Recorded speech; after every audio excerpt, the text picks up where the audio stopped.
பாருங்கள், நேற்று அரைச்ச ராகி மாவு ஒரு டம்ளருக்கு கொஞ்சம் ஜாஸ்தியாகவே இருக்குது. கொஞ்சம் ஒரு ஒன்றே கால் டம்ளருக்கு கொஞ்சம் கம்மியாக.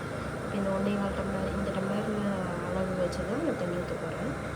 ஸோ உங்களுக்கு எப்படி பண்ணுறேன்னு காட்டுறேன், மாவு பிசைகிறதுன்னு காட்டுறேன். பாருங்கள், மாவில் இந்த அதே டம்ளர் தான், மாற்றவெல்லாம் இல்லை. ஒரு மாவு கூட உள்ள இருக்குது. ஒரு டம்ளர் ஊற்றிக்கிறேன், ஒரே ஒரு டம்ளர் தான் ஊற்றுறேன். ஊற்றிட்டு மாவுக்கு 2 உப்பு, கல்லுப்பு தான் போடுறேன். உப்பு மட்டும் போட்டுட்டு கொஞ்சமாக எண்ணெய் ஒட்டாமல் இருக்கிறதுக்காக. உப்பு கரைஞ்சி வருது, நல்லா கரைச்சி பண்ணுங்க.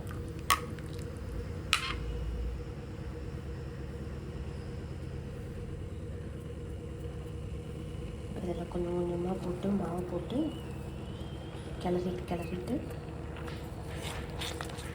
சிம்மில் வச்சுக்கோங்க அடுப்பை.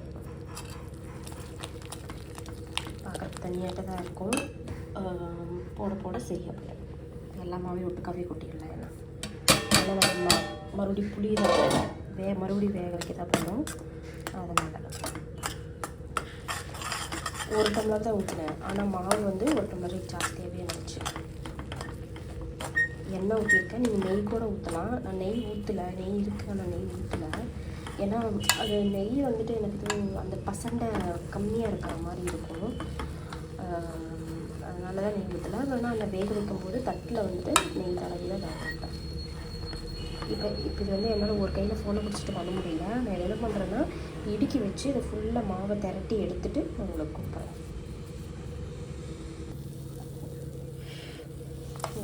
மாவு வந்து குழக்குழன்னு தான் இருக்குது, அதனால் நான் இன்னும் அடுப்பில் தான் வச்சுருக்கிறேன்.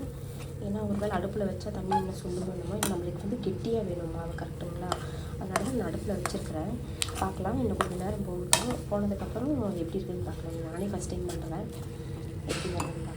பாருங்கள், அந்த வெறும் ராகி மாவு மட்டும் போட்டது குழகுலன்னு எச்சாத குழகுலன்னு ஆச்சு. ஐ திங்க் தண்ணி வந்து நம்ம 3/4 டம்ளர் தான் ஊற்றிருக்கணும். அதனால் நான் மேலே வந்து கொஞ்சமாக அரிசி மாவு போட்டுக்கிட்டேன் இந்த தடவை. ஏன்னா ஃபஸ்ட் டைம் பண்ணுறேன் இல்லைங்களா, அதனால் நான் மேலே கொஞ்சம் அரிசி மாவு போட்டுக்கிட்டேன்.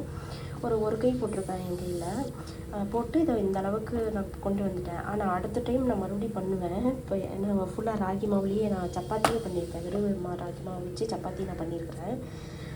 பண்ணி சப்பாத்தி நல்லா சாஃப்டாக வந்திருக்கு.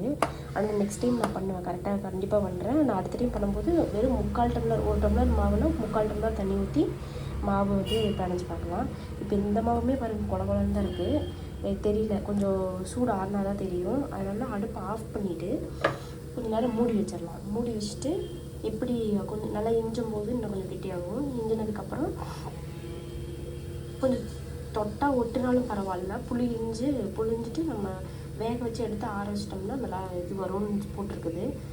பார்க்கலாம். பாருங்கள், வெந்துருச்சு, நல்லாவே வெந்துருச்சு. ஐயோ அம்மா கையில் விட்டு காணோம்.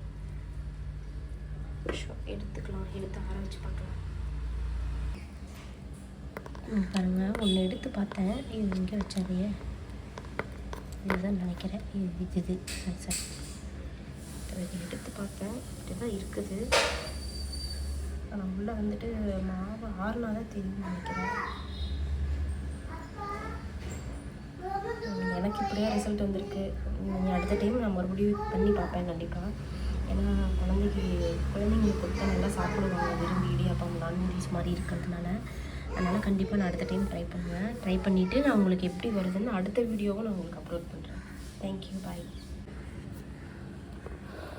பாதி சக்ஸஸ் பாதி ஃப்ளாப், இப்படியாகும்னு எதிர்பார்க்கல.